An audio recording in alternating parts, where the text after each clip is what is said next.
Morning guys. So this morning I'm going to give the old girl a service. I'll do a step-by-step guide. We'll go through it all, including the tappets, and while it's apart I might have a look at that screechy starter motor I've got. The first thing to do, we'll spin it around the block and get it warm. Yeah, I've got to go up to the post office, so I'm going to zoom up to the post office. It's a couple of miles away, so that'll be nice and warm by the time we get back. Drain the oil straight away, let it cool down. We'll do bits and pieces, go through the service. It hasn't got to be left overnight or anything to do the tappets. I'll do that later on this afternoon when it's cooled down.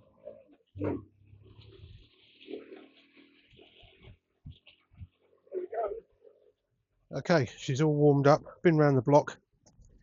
We'll get it in the workshop and get on with it.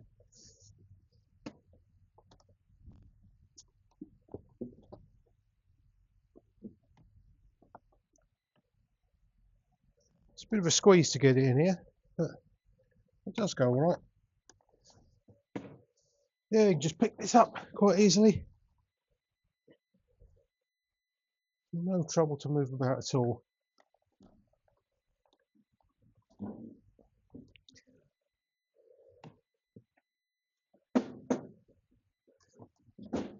There we are.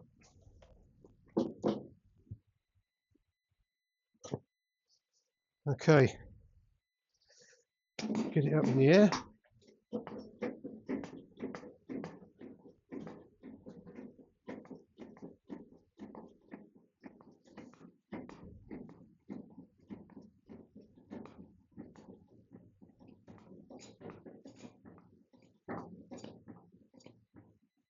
That should do.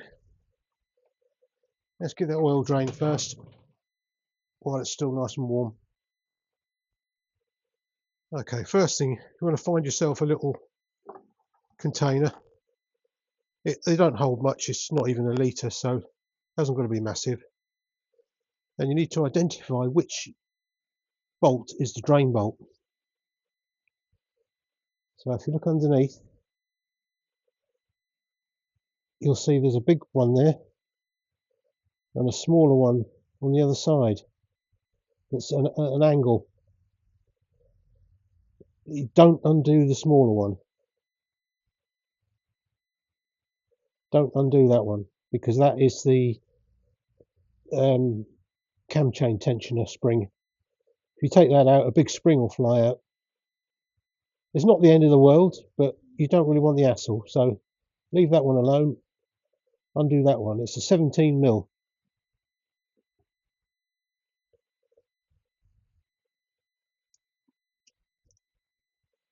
It shouldn't be tight. There's no need to do these tight.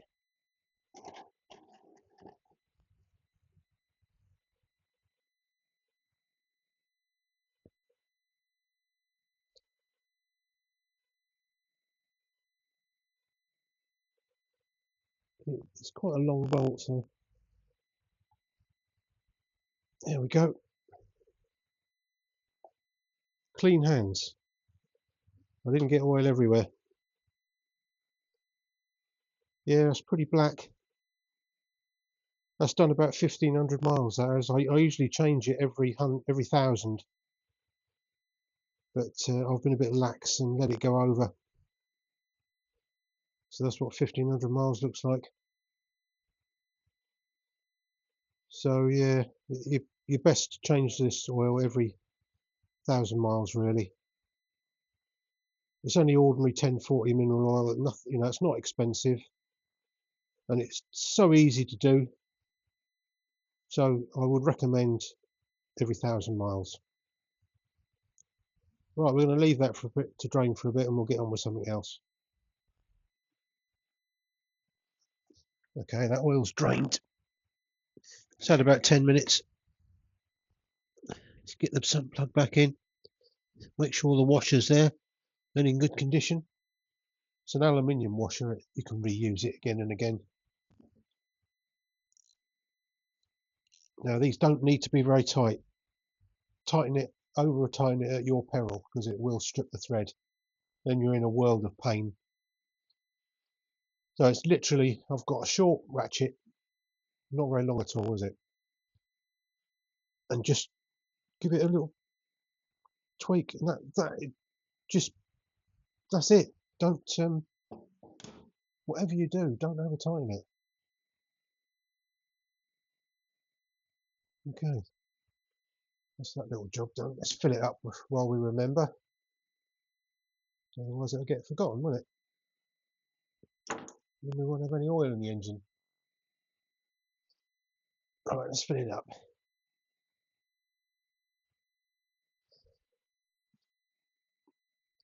Right, so we've got our oil, 1040. Nothing special about it at all. Not semi-synthetic or anything. Yeah, it's just straight 4-stroke motorcycle.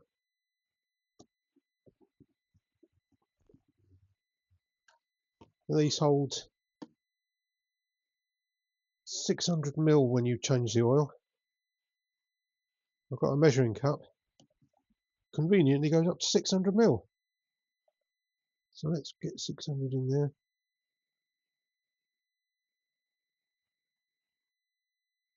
That's it, 600 ml. We'll put that in. We'll check it again later when it's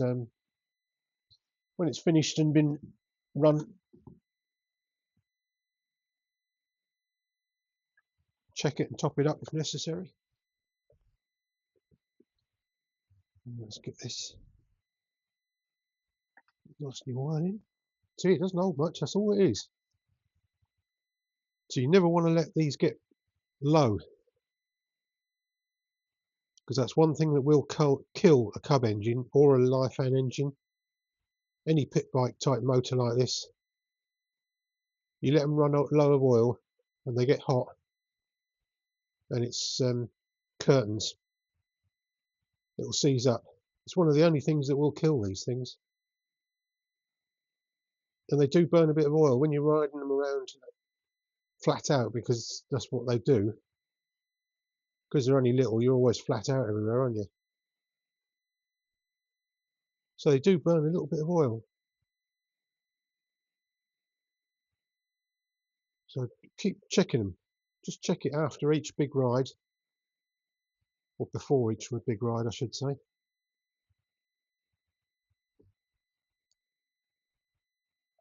There we go. Let's just check that level.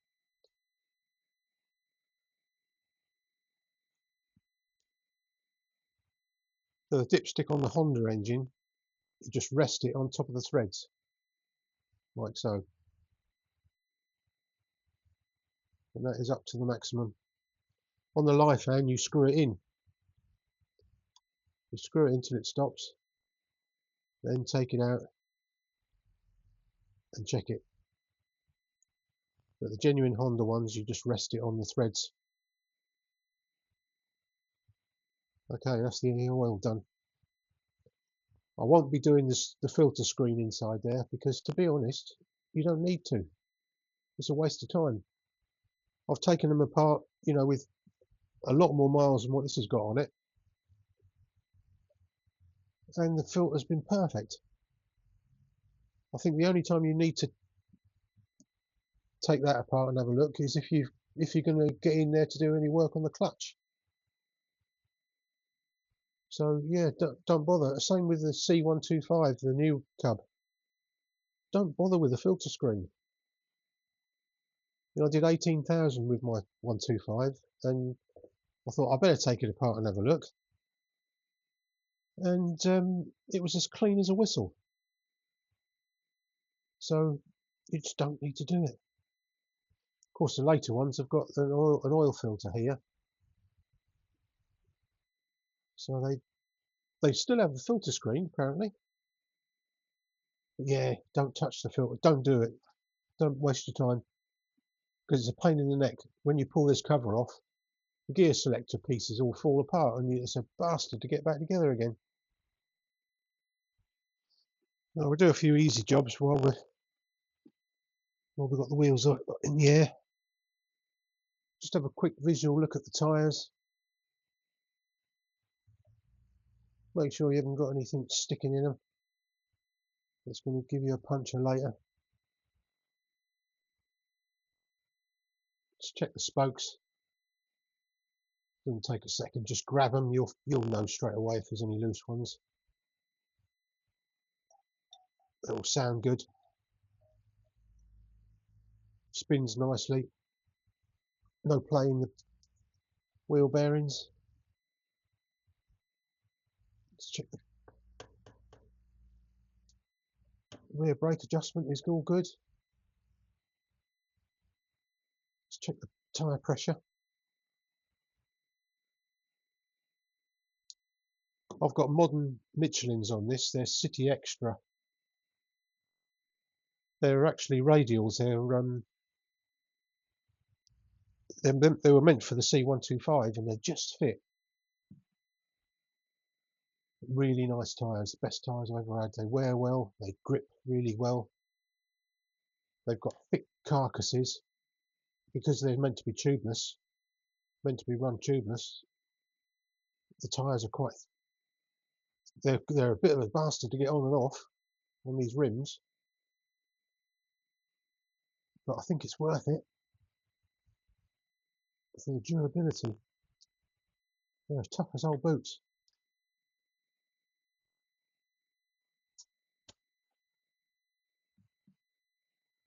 Okay, 32, spot on. I checked it the other day actually.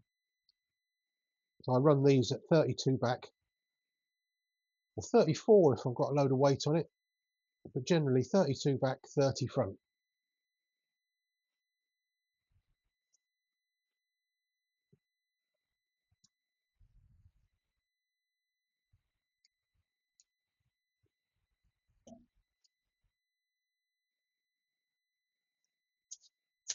There we go. 30 exactly. That's a snap-on gauge, so I know that's certified to be spot on.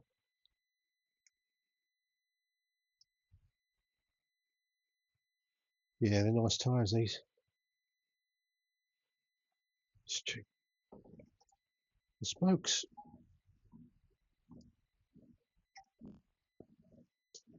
They're all good. Wheel bearings are lovely. No play. Front brake. Yeah, maybe could adjust that a little bit.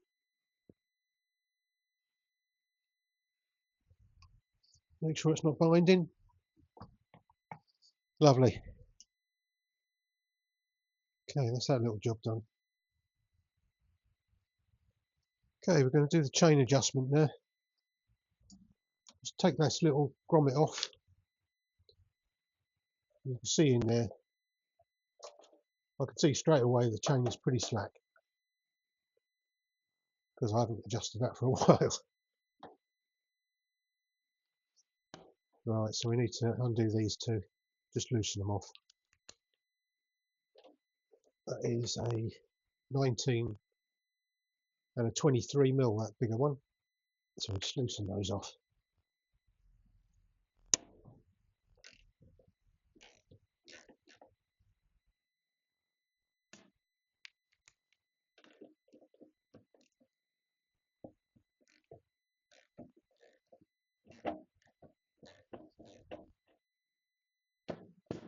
Okay. And just wind up the adjuster nuts a little bit. A little bit makes quite a difference, so don't go mad with it.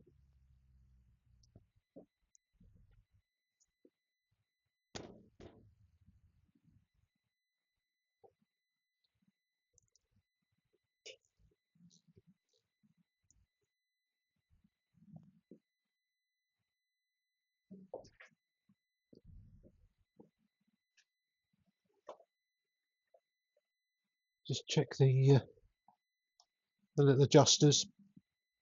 There's a little notch on the adjuster and notches on the fork. You can see so you get the wheel square. So that's pretty good. We'll go for that. Now let's tighten this. This one up again.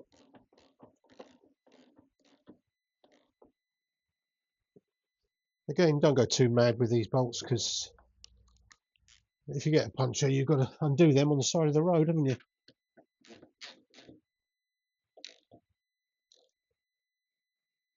That's it. We'll give that some lube. Yeah, we'll just spin it and check it. Yeah, that's all good. No tight spots.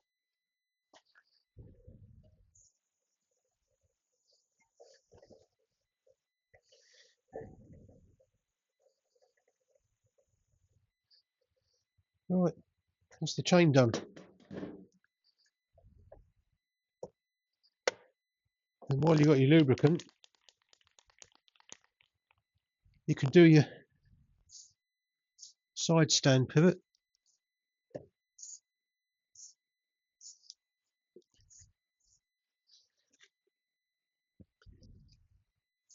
And a centre stand pivot as well, while you're there.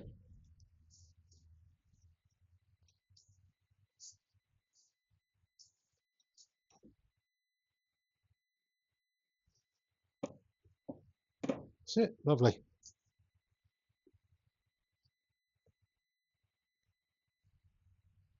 Okay.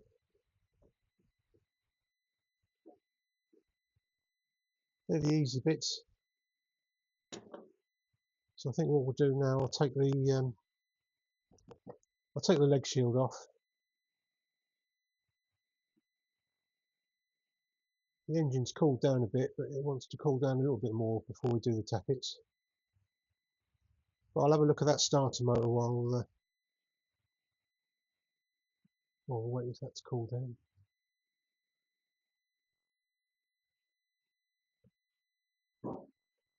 Right, well, while just giving it a wipe over, I've noticed that the nut is missing off the top of the rear shock. That is quite common with these, especially when you've got a rack on there, because there isn't a great deal of thread sticking out. Luckily, I do have a spare. So, just going to put a little dab of blue Loctite on the thread, which I do normally do, but it still came off.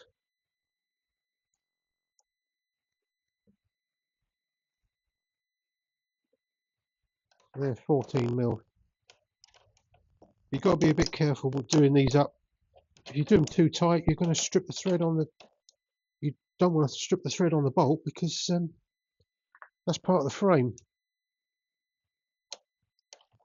So I'll give it a reasonable tweak, and just check the other bolts while you're here. That one's fine, because I'm sure I did Loctite them. Why that one came off, I don't know. Well, let's check the other side.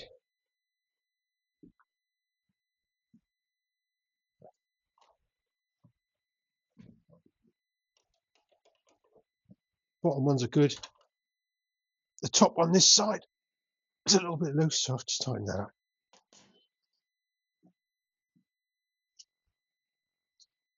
Okay, I've got the leg shield off. Just going to check the spark plug.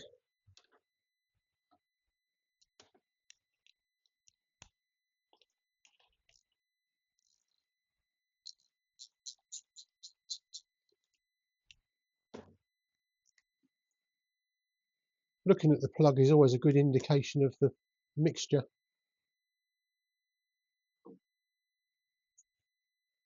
That looks a bit black to me.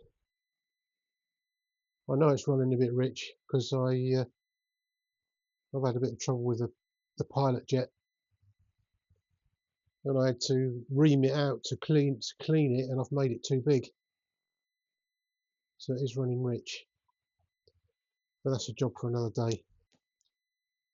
Let's give that a clean and just check the gap.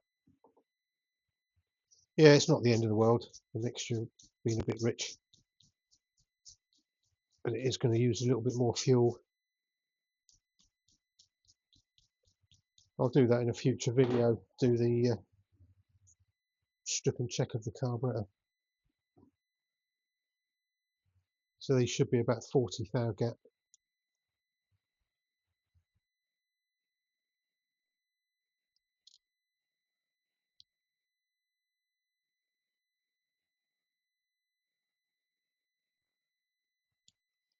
What's that?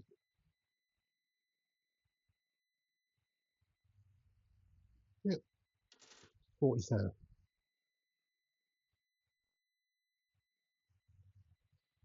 Now, like everything else on this little thing, like most motorcycles really, don't over tighten anything. You don't need to do these up very tight.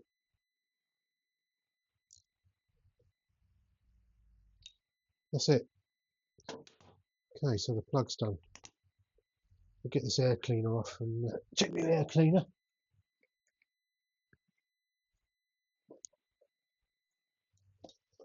Take the rubber boot off. 10 mil. 10 mil gone. I've lost my 10 mil socket. Very typical.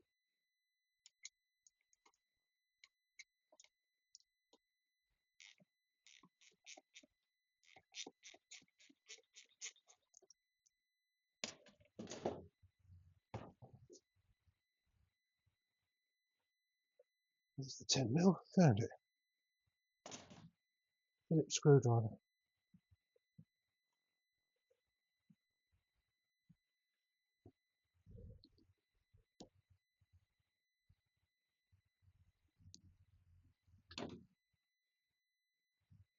These can be a bit fiddly to get off because there's not much room between the front mudguard and the engine.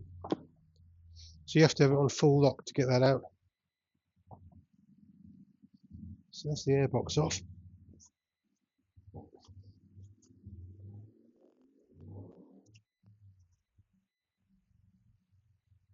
Still clean. Whiz those 4 screws out and have a look at the filter.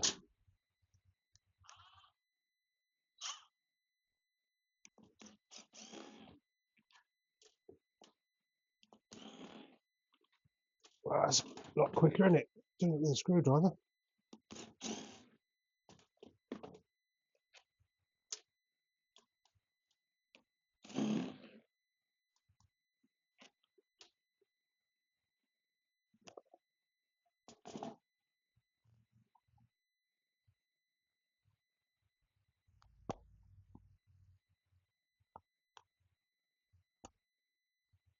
Okay.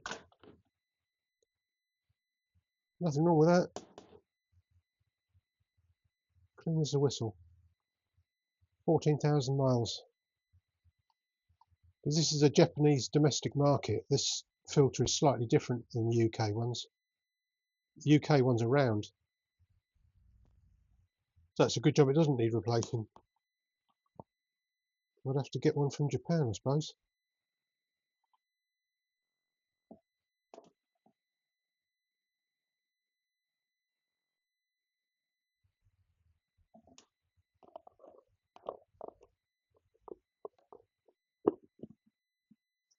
I've got a bit of a hole there. Something's broken off that. I'll have to put some glue or something on that before it goes back in. Never noticed it before.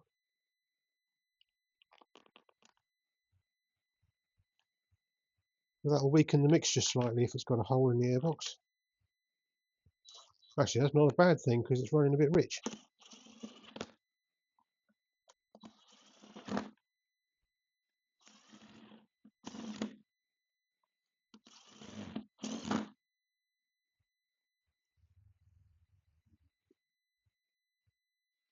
Yeah, I might leave that off for a minute and have a look at the filter, carburetor filter. I'll just whip that off.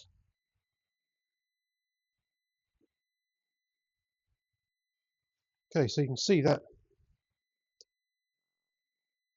on the bottom of the tap there. There's a 17mm, and that is a filter in there.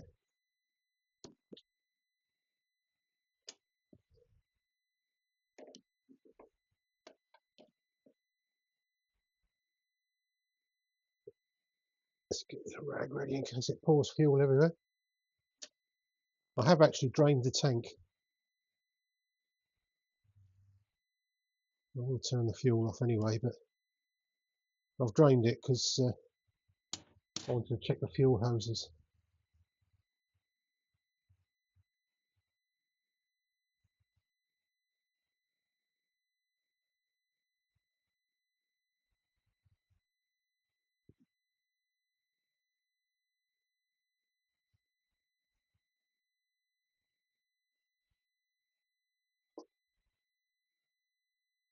See, there was a little bit of sediment in there, but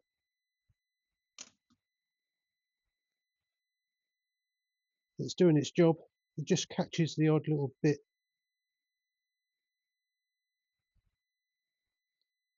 Yeah, that's pretty good.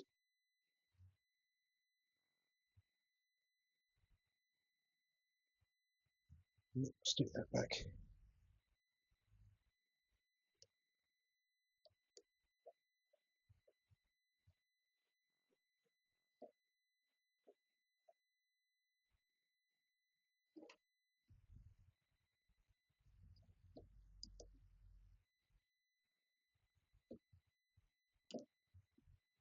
As usual, just be careful doing it up.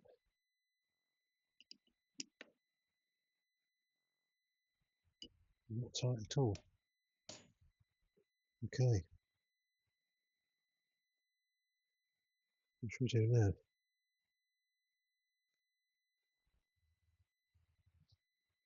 Right, with this starter motor,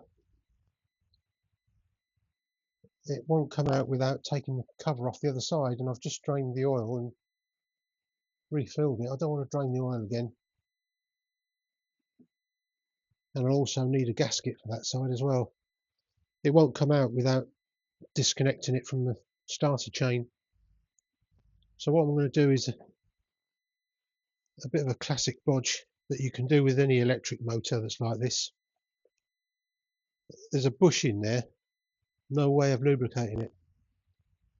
If that's the dry bearing that's screeching, there's quite a simple way. It's a bit bodgy. Drill a hole in here and squirt some oil in. Simple as that.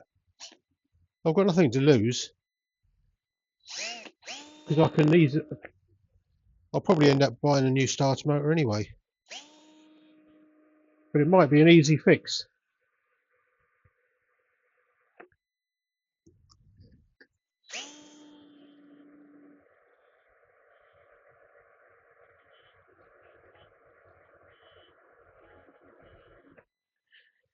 My drill bit's a bit blunt.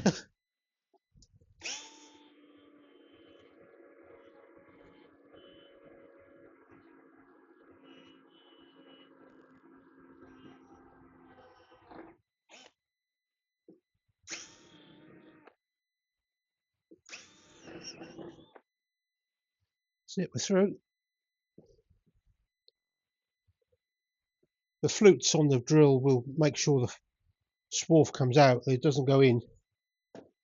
So there's no danger of the swarf going in there. What I can do is put a little tiny self-tapping screw in there to cover it up.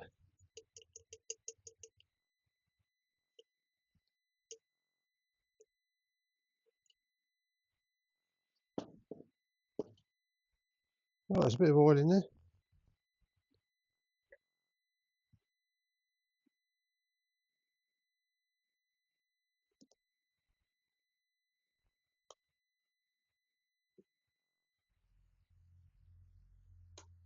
Let's see what it's like when it spins over like.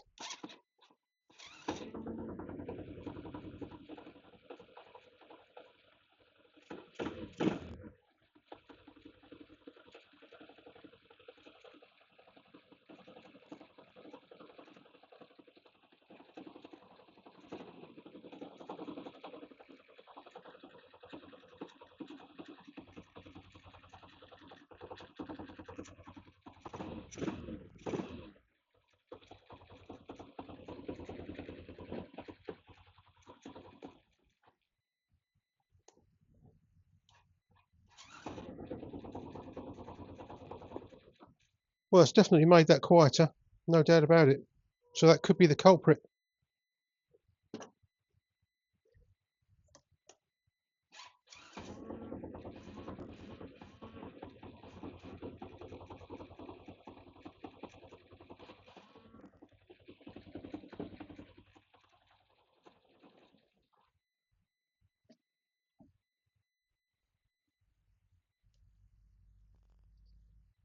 It could be an easy fix.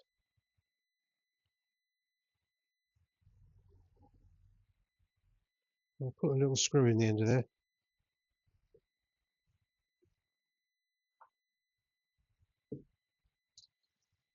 Okay, I'll put a little screw in there to feel that up.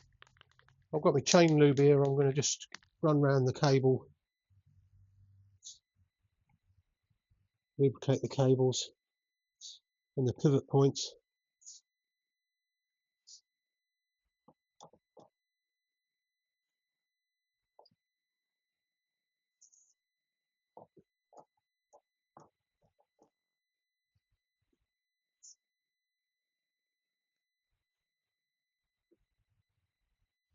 This isn't a bad rust proofer either, this stuff. So it's not WD-40, by the way.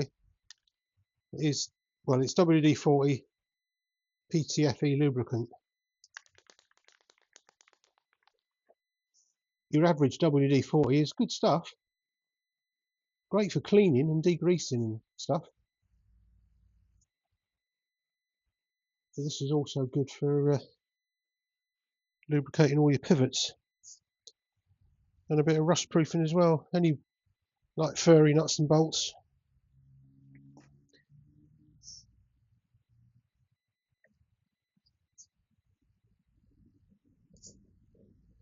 Yeah, just go around it.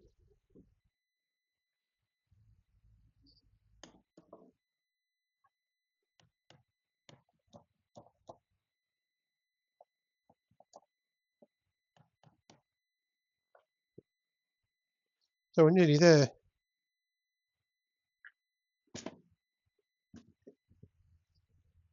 The engine has cooled down now.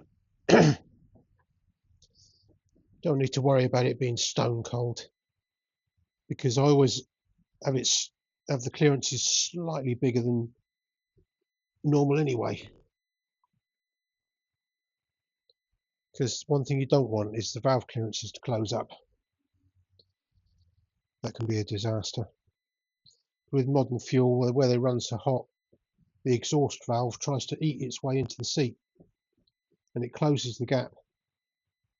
And in the end, you've got no gap when the valve is open slightly.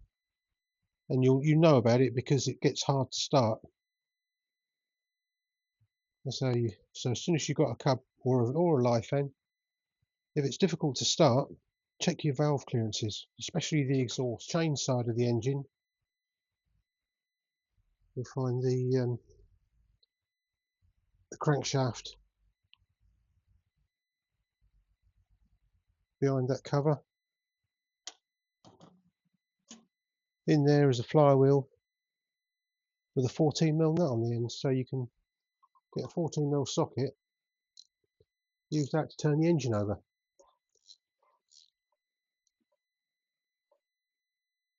I can feel compression, and that feels like it's at top dead centre. We'll soon see when we get the tappet covers off.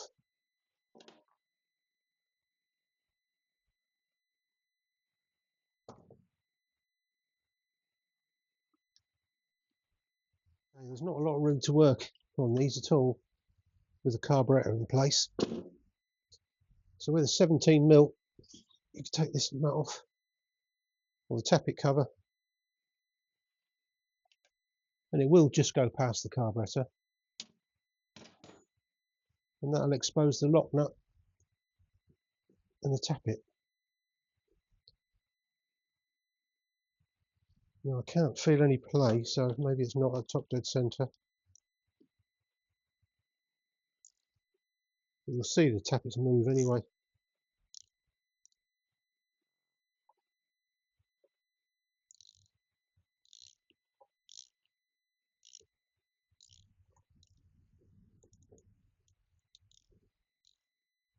Yeah, that's about it there.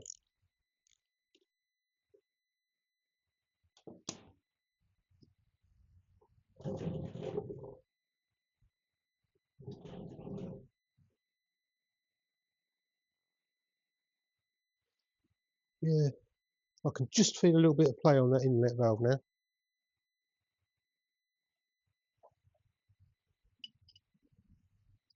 Going by feel, it feels about right.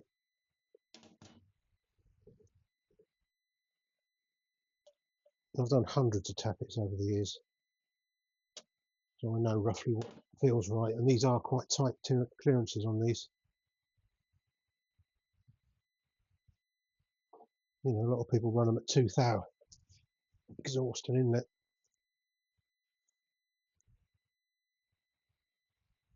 And these are metric. I wonder what the equivalent is. I think it might be that one. Okay, after a bit of research as to metric equivalents, 2,000 is roughly 0.05 mil. And what I've done, I've bent the feeler gauge with like a 90 on it, and that makes it a lot easier to get in, especially on here when there's not much clearance. So I can get that in there, no problem at all. So I think we need to just tighten the inlet up a little bit, and the exhaust.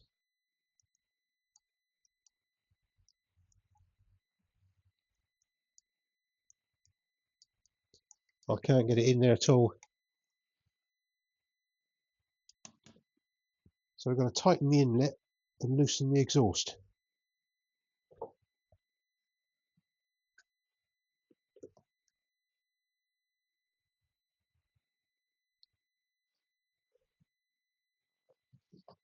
So the lock nut is 9 mil,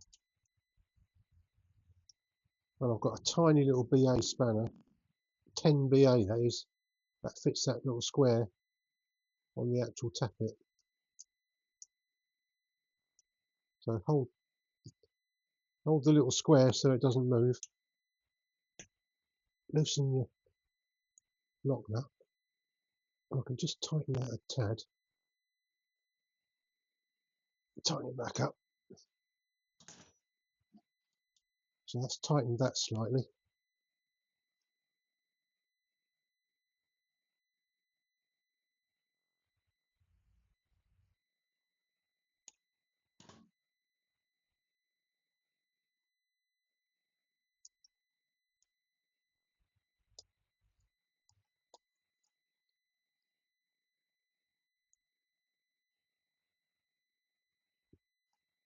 Okay, so that's a nice tight fit now. So that one's okay. Just got to do the exhaust.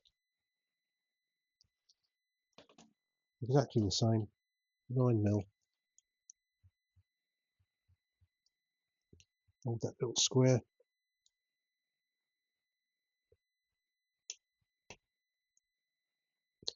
And this one we need to back off a little bit.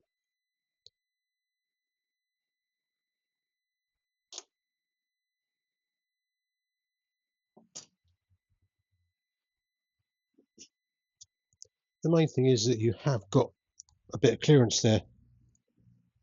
You don't want it too tight.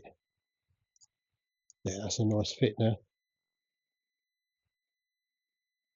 Yep, we'll call that good.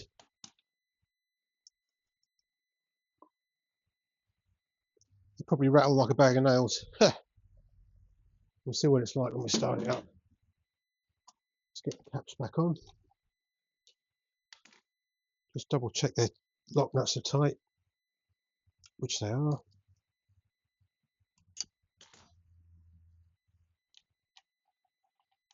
Get these back on.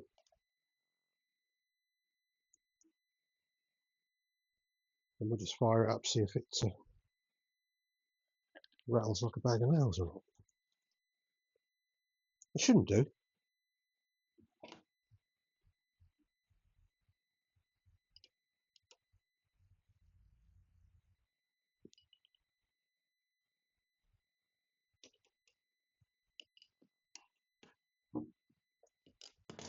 Okay, that's it.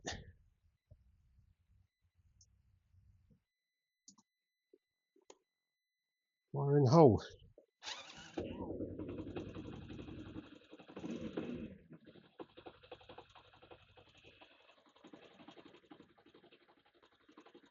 Lovely.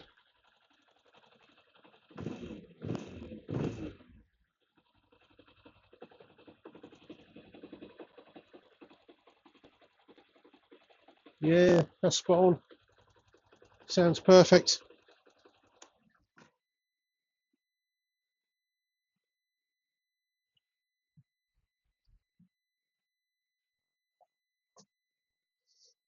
Okay guys, that's it for this video.